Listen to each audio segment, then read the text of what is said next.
Sometimes optimism needs to be tempered by realism. I tend to be an optimist, but sometimes optimism can get me into trouble, and I need to also be realistic.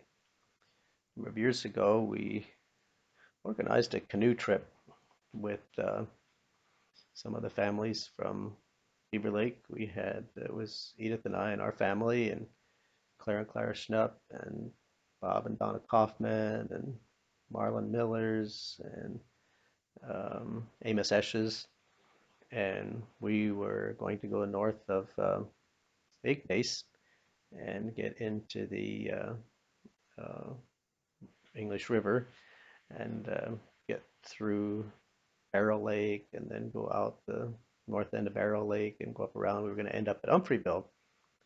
It was going to be about a week trip, and so we started. We got our canoes in the water. We went down the English River. We portaged over the first rapids. We got into the south end of Barrow Lake.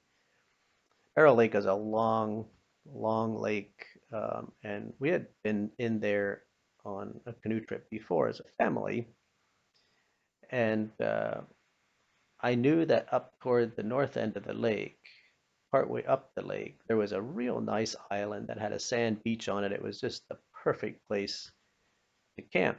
So we were planning to camp the first night at the south end of Barrel Lake, which we did, and then the next day we were going to canoe up to that island and camp on that island.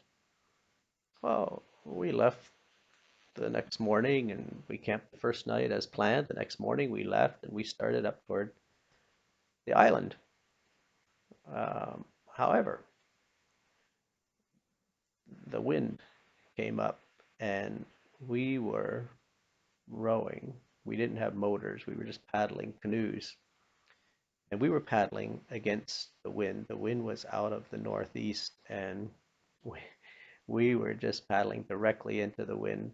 And I just remember that we were going along the rocks on the west shore of the lake, headed northeast, and just paddling as hard as I could paddle and looking at the rocks. We were just we were moving very, very slowly, and we were getting worn out, and we were tired, and I just knew that that island. I was saying, it's we get by one more bay and we'll be at that island. I just know that island is right up here. It's just past the next bay. And so we would keep going. Finally, we got cold and wet. The water was splashing in over the canoes, and we stopped. We started a fire. We rested.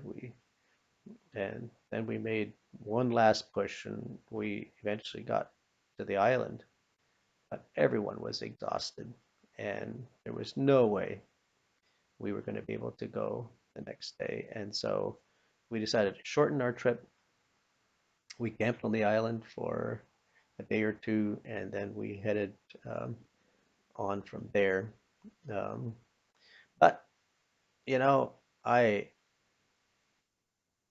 I thought that the island was just right there, and we would be there, and just if we get by one more point, we'd be at the island. But it wasn't true, and so optimism can be a good thing, but sometimes we have to be realistic too and recognize it's further to that island than what I thought it was.